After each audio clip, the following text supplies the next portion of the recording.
Quando a gente pensa numa concepção de educação, e eu falo para vocês que o que a gente escolhe, na verdade, é uma concepção, não é uma metodologia, porque metodologia é igual uma receita de bolo, você vai seguir aquilo ali sem ter muitas opções ou alternativa de fazer diferente. Mas quando a gente fala em concepção, a gente fala de um todo, né? Você não está falando só de como você vai trabalhar em sala de aula ou do material didático que você vai escolher, mas você fala desde a estrutura física da escola, desde como essa escola vai ser organizada, desde o que você realmente acha importante desenvolver no aluno. Pensando assim, a linha que a gente acredita que possa ter um resultado melhor, pensando no aluno como um todo, né, como um indivíduo global, que eu acho que a gente tem que pensar assim mesmo. A escola hoje ela não pode mais pensar só em desenvolver ou em instruir, ela tem que pensar na formação do ser humano como um todo. E isso inclui não só o trabalho pedagógico, mas isso inclui o trabalho do desenvolvimento mesmo, e isso inclui também o trabalho emocional, que hoje ela tem o mesmo peso que o trabalho cognitivo dentro de uma escola.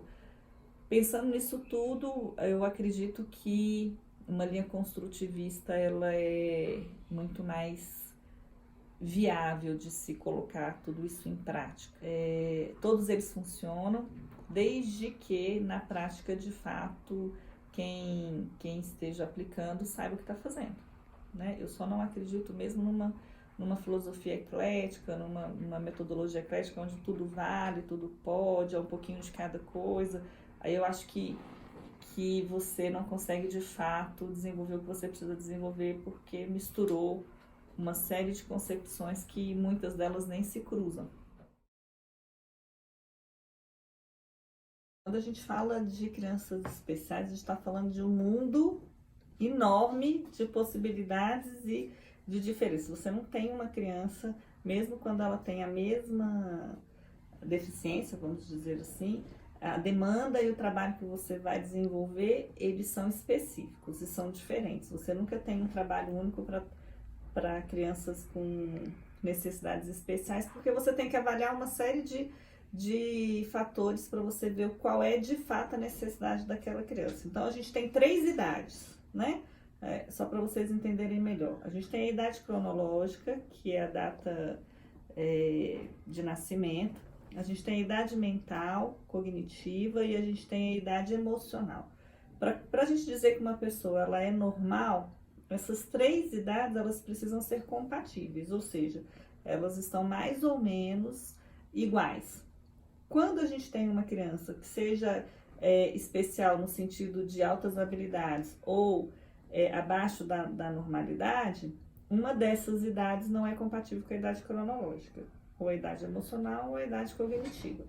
E aí sim, a partir daí você vai ver qual é o desnível dessa idade. Então você pode ter uma criança com idade cronológica de 8 anos, por exemplo, com síndrome de Down, mas com a idade mental cognitiva de uma criança de 1 ano de idade. E aí você então, para conseguir adequar as atividades para essa criança, você não pode pensar numa criança de 8 anos. Você tem que pensar numa criança de 1, 2 anos de idade para você fazer a adequação. E aí, quando a gente fala de integração na escola, a gente tem outra questão que você precisa levar em consideração: tamanho.